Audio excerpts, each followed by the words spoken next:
Hello, Big Smoke.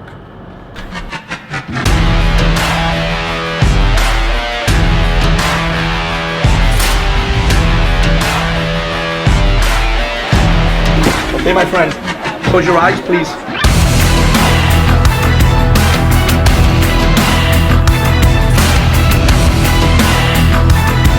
But underneath those stories is one story.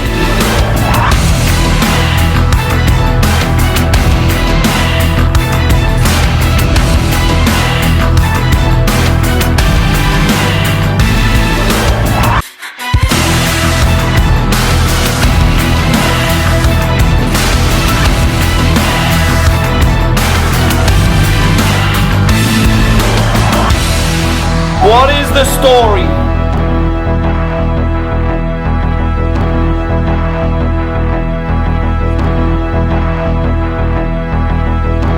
What is the story?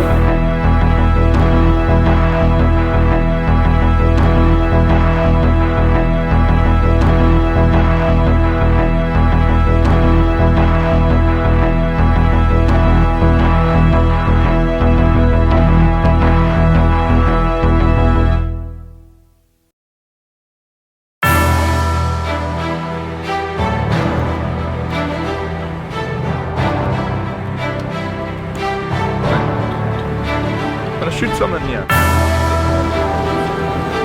Hold on. Leslie's asking what time we want picked up for the trip to the sunny states.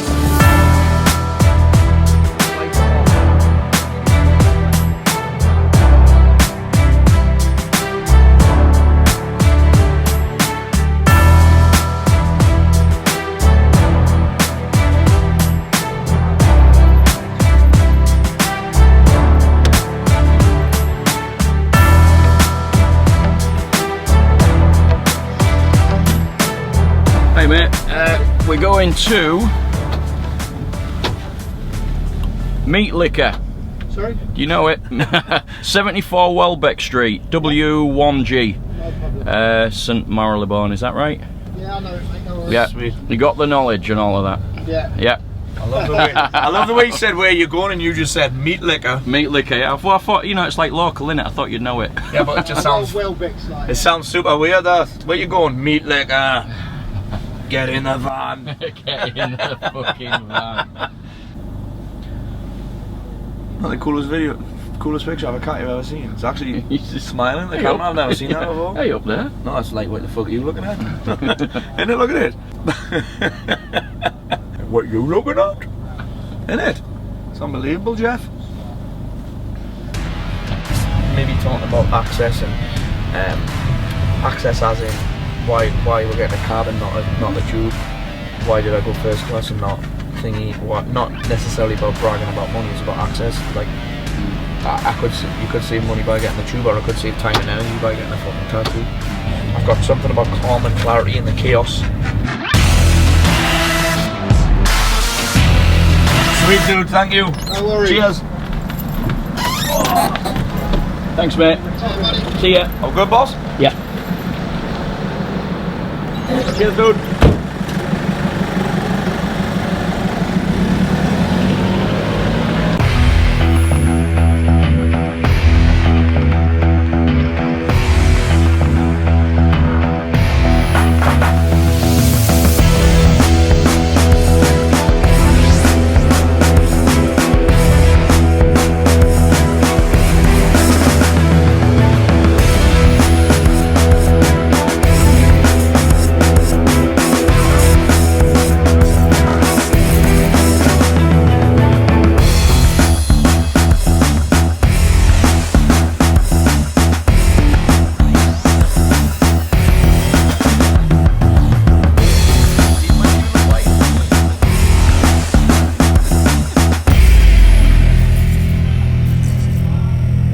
What you do when no one's watching, innit?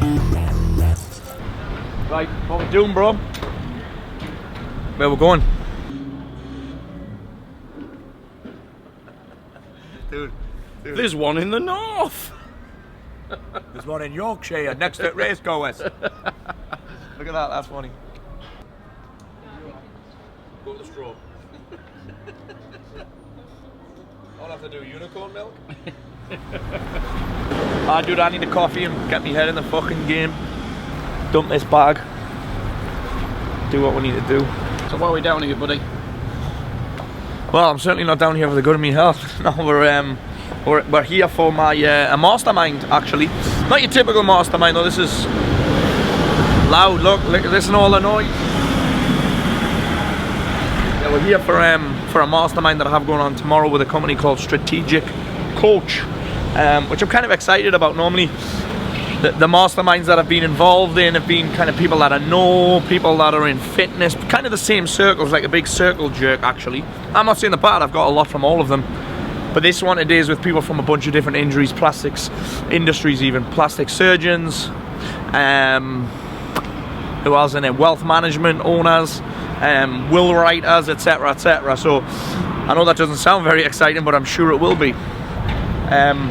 Yeah, and what I like about this one, my favourite piece about this one is that when I first joined, I had to verify my income, which kind of triggered me a little bit at first, but now I'm like, you know what, that's fucking awesome, because it means that there's going to be no posers there, just players, and being around players is always good for you because you always learn something. Yeah, they say some of them were said about being never be the smartest person in the room. I'm not sure about that, but that's something that mush cookies say. But yeah, you want to get around smarter people than you learn a bunch of shit. So yeah.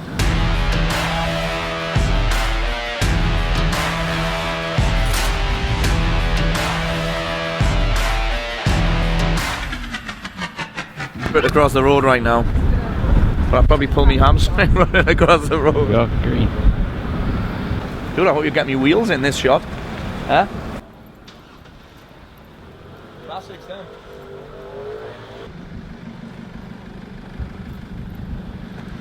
Hey, man. So you come down here, different players in this group. Yeah.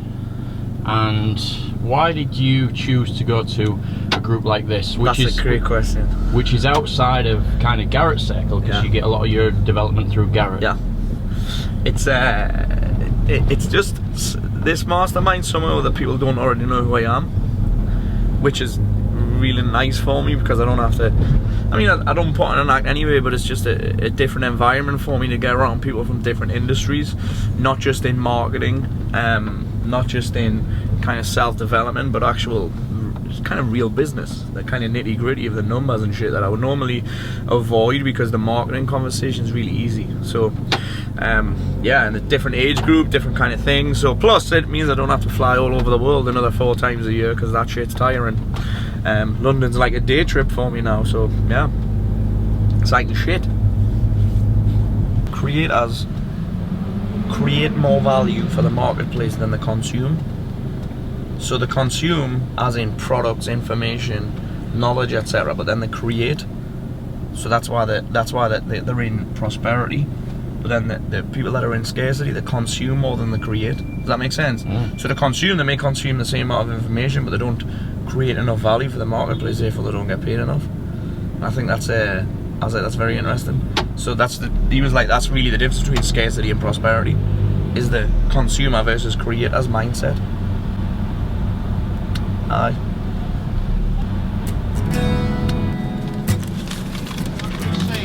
No sir, it's fine, thank you. There you go, dude. Cheers, man. I'm glad you don't know fish derby next week, son. Oh yeah, there's only one winner there, mate.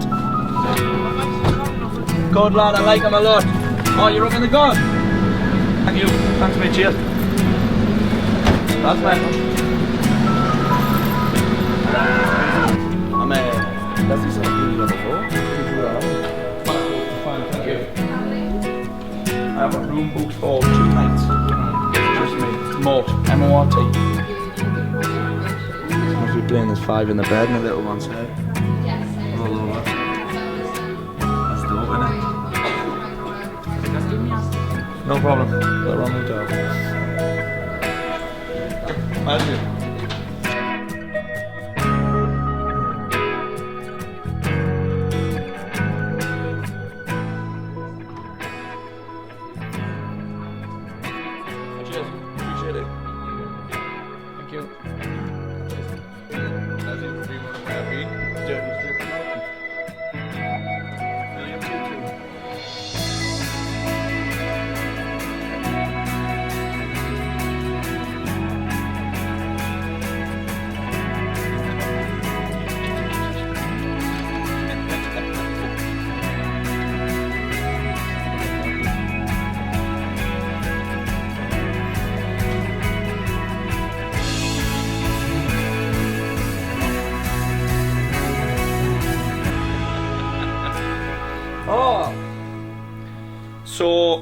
This must be the surprise that my daughter meant. She said, Daddy, I've left a surprise in your bag. This must be it. So let's see what we'll have in here. I have a Tooth Fairy letter from Peppa Pig. We have a blue car. That must be her brother's. We have... That's out of a Kinder Egg for sure. It's a piece of plastic shit, so it must be out of a Kinder Egg. Oh, we have, look. This is some kind of necklace. Tiny little necklace. Yeah, that must be a baby's necklace. What else do I have? Oh, look. She's drew me a dress with loads of stickers on it. Oh, look! She obviously knows the way to me heart. Money. Tuppence.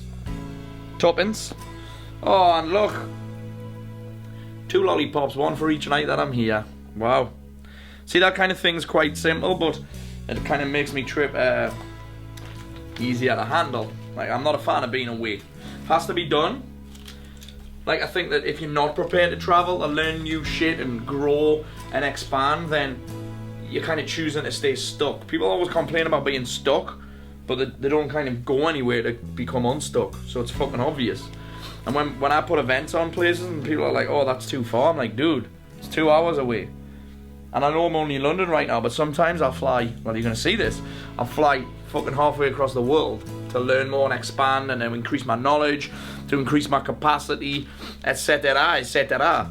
But things like this, like little things like this, make the trip a little bit more bearable.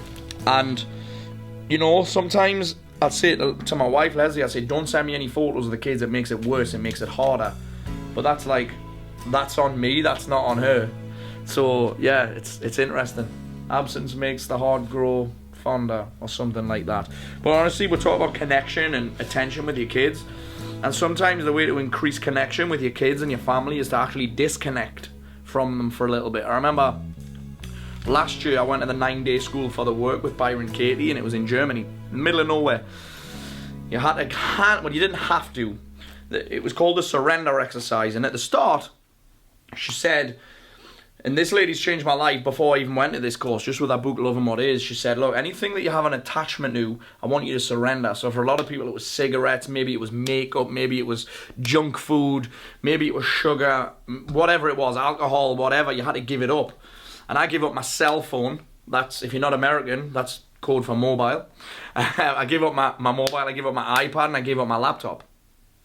Which is kind of nuts. For 9 days, you weren't allowed to get it, but I also emptied the minibar. I have a problem with minibars. Sometimes I wake up in the middle of the night and I've been assaulted by the minibar. There's just fucking wrappers everywhere. Yeah, I don't know about that one. But so I emptied that and I had my phone in. And you know what? When I got back, when I came through, you know when you come through, you know when you see on movies and TV shows when someone comes through arrivals in the airport and everyone's kind of hugging and kissing. Normally I just walk through on my own, like really grumpy, and I'm like, oh, shit. But this time my kids were there and I've never seen my kids so excited ever. Like, it broke me heart. But also kind of, it wasn't, I can't say it broke me heart, it kind of warmed my heart. It filled my heart with the good shit. So yeah, so it's important for me to travel. That's the moral of the story. If you're not prepared to travel, you're not going to grow. But I think there's a balance as well. Like, I think there's been times where I've spent too long away from them. There's been times where I'm traveling when I don't necessarily have to. So now when I travel, it has to be worth it and through choice. And here's an interesting point. Before I used to travel for money. So I'd travel to speak at places and get paid loads of money. I'll put on an event in places and get paid loads of money. Now I'm like, when I put on an event, I do it in my hometown. People come to me. Because I'm the expert. People come to me. But yeah, it's kind of now I travel for choice, I travel for growth, and I don't just travel for money. Sure, the things that I learn and the growth that I get will bring me more money, but I don't travel for money, which is a very different proposition because it narrows down and it really,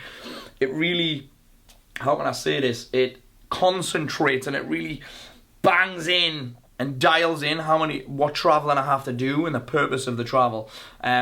So that's how I've found my balance. I'm like, okay, I'm going to choose to travel for growth and not travel for money, which is a very different conversation. So now I'm just getting better at saying no. Don't know if that helps at all. But he's my buddy on Facebook and Twitter now. In fact, he sent us an advance copy of his second book because I was traveling. Why is it important to read fiction? We can talk about that if you want. Why do I read fiction? Why do I read fiction? Well, I used to be the guy that posted pictures of the books he read on Facebook but actually hadn't read them, just to impress other people. So I'd have like, oh look, new Amazon delivery, and you'd be like Think and Grow Rich and all that other, apparently that great shit, Think and Grow Rich. I mean, honestly, they're great books, but if you read about personal development all the time and that's the only thing you read, I'm sure you get to a point where I'm like, dude, you really need that self-development? Like, have you actually done it? Honestly, Garrett White said to me once, he said, Paul, if you had to name 6 things that you learned from that book, could you do it? I'm like, nope. You know when you say, oh, great book, lad. Okay, tell me 6 things that you learned from it. Basically means you've read the book and learned jack shit. Anyhow, that's a rant about most cookies and personal development. I still read a ton of self-development. Tons. But I love to read fiction. Why? Well, I think when you're an entrepreneur and you're self-employed, it's pretty difficult to switch off. Like, your mind goes 24/7. So I like to read fiction before bed because it kind of puts me into a different world. Also, little known fact, the greatest salesmen in the world are actually the greatest storytellers. The greatest comedians in the world aren't the dudes that tell the best jokes. It's the dudes that tell the best stories. So if you want to get good at selling, and you want to get good at writing stories and telling stories, guess what you do? You read stories. Just so happens it's a bunch of fucking fun as well. Yeah. I saw the thing for this. I haven't even started this yet, but look at that. Black Hawk Down meets the X-Men. What more could a man ask for? In fact, if it was plastered over pictures of tits, I wouldn't even be bothered.